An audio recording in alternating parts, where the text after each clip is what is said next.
How you guys doing today? It's Anthony Gangi, and today I want to discuss the manipulation of supervisors. So basically, as you move up, there's a bigger target that's placed on your back because you have the power over others.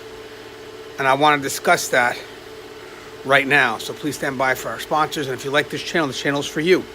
Frontline people that work behind that wall. So like, engage, subscribe, interact, and hit that bell. That bell will notify you every time I post a new video up. So stand by for our commercials. And when we come back, we're going to discuss how inmates manipulate supervisors. I wanted to attend a university that had an intelligence program. I wanted to look at problems different. I wanted to increase my critical thinking abilities. AMU offered those avenues to expand. Obtaining your degree as an adult, you're actually paying yourself and investing in yourself. You can't put a dollar on it, it's priceless. It's something that can never be taken away from you. American Military University. Learn from the leader.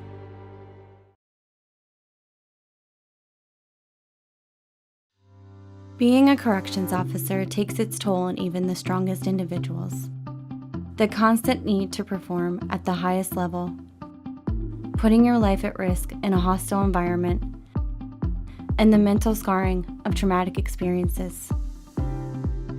31% of corrections officers show symptoms of PTSD, and 66% of people with PTSD also suffer with a substance abuse problem. The Transformations First Responders program is specially designed to help veterans and officers heal from the grips of addiction and PTSD in a comfortable, supportive, and serene setting. You are not alone. If you have questions about the services we offer, give us a call at 866-762-8454 to get more information on this affordable and life-changing program. How you guys doing? It's Anthony Gangi, host of Tier Talk, and we're back, and we're going to talk about the power of authority and how it puts a bigger target on your back and how we need to minimize that target. So the show is for the frontline professionals out there, those that work in corrections, prisons, jails. Please subscribe, interact, engage, and hit that bell. The bell will notify you each time we put a video up. So you just decided to move up. You got a new position. You're in a higher level of management. And what comes with that? Well, let's see. You have a greater sense of control, right? A bigger span of control. You have the power over others. And you have the ability to override decisions. So if I'm a manipulative inmate, I like that. Because if I can manipulate you, I get this as well. So with that bigger sense of control, power over others, the ability to override decisions, you have got a big target on your back. Because again, if an inmate has a chance to manipulate, let's say an officer versus a sergeant, they're going to choose the sergeant because the sergeant has a bigger sense of control, the ability to override decisions, the power over others. And, if they want to increase that level, they got to get a lieutenant. I can manipulate a lieutenant. Well, now I got the sergeants and the officers.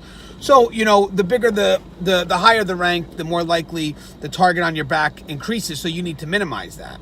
So there's a couple of things here that I just want to mention. One thing is that you need to encourage a chain of command. Just like officers have to follow a chain of command, sergeants, we all have to follow that chain of command. You need to make sure the inmates follow that.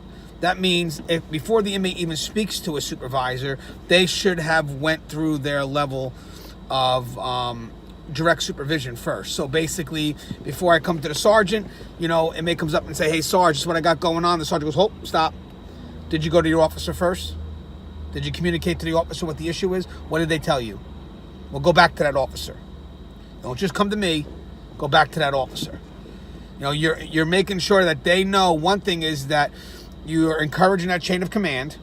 That's key for them. But also that you have a good relationship with your frontline staff. That you encourage them and that you empower the frontline staff to make decisions. That's one thing. So again, encourage communication between that inmate and frontline staff when they have a concern. They are not to jump the chain of command. Just like we can't, they cannot. And that will limit their ability to get to you. Okay. Plus it's filtered information, which is good too, because most of the times when they're trying to test you, they ask you something trivial that they know frontline can handle, but they're trying to see how you react to it. So don't fall for it. Send them back to their person that's immediate supervising them. Don't answer for them. Give that frontline staff a chance to solve that issue. And if the frontline staff can't solve the issue, then he'll bring the issue or she'll bring the issue to you. The other thing is, This is a little less known fact, I guess, but it kind of deals with associations. So basically, if an inmate gets close to me as a supervisor, they kind of share in my light of authority. And I'll give you an example.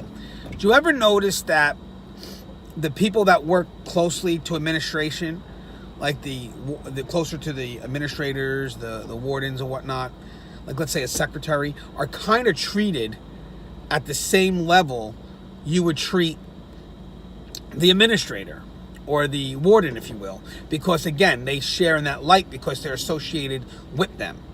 And that's just, it happens, guys. The closer you are to somebody and people see that, that person that you're close with starts to share your sense of authority. And inmates know that. Inmates know that. This is a subtle part of manipulation here. It's not overt. It's covert. It's subtle. So they share in that sense of authority. So what they want to do is they want to build a relationship with somebody that's in a higher level authority, so they can be seen in the same light as that person that has the authority. That's why I encourage those that are in higher level positions to limit your communication with the inmate. So if you do have an inmate that cleans the warden's office or the administrator's office, there really shouldn't be no communication between the administrative staff and that inmate. You know, there's an officer watching that detail. There's no need for any communication because that's an incredible jump for that inmate. And you got to realize something. If that inmate does something foolish back in the housing unit, what's the first thing they're going to say? You know, I clean for the warden, right? You know, I clean for the administrator, right? And I'll tell you something. If you ever found out that inmate said that, you fire that inmate immediately. Immediately. That's unacceptable. But they're doing that because they know that they're probably seen in the same light. And they're doing that tactic to disenfranchise the officer from doing their job. So a good officer who gave the inmate a directive and the inmate chose not to follow, and now the inmate's making that superficial threat, the officer should still write that inmate up and put that administrator on the spot. If that administrator chooses not to support that write-up and that write-up's a good write-up, well, put that administrator on the spot. But don't let that inmate disenfranchise you. You do what needs to be done. The inmate wants to drop a name, you still write them, and then you make a phone call to whoever you got to make a phone call to and make sure it gets to that person whose name's been dropped and said, hey, listen, the inmate you're working with, the inmate that you hired, he's using your name to get out of charges. You need to know that. He's stealing the light that you've earned, that you've worked for, and he's trying to use that for his own gain. And again, that's just a sense of power. So any inmate that cleans in those high-level positions, limit the communication with that inmate and let the front line see that you don't talk to them. They need to see that, because if they see the other route, that all you do is talk to them, they're going to go back and they're going to feel disenfranchised, you know, and then the problem is that's going to limit them from doing their job. Trust me. And now next thing you know, you have a bunch of disenfranchised officers afraid to do their job because you have this one inmate that's throwing the administrator's name around. And that's just an example. It could happen at any position. All right, guys, as always, the show is Tier Talk. Love you guys. Stay safe, and please, guys, interact, subscribe, engage, and show's for you. So don't forget, hit that bell, get that notification. Love you guys.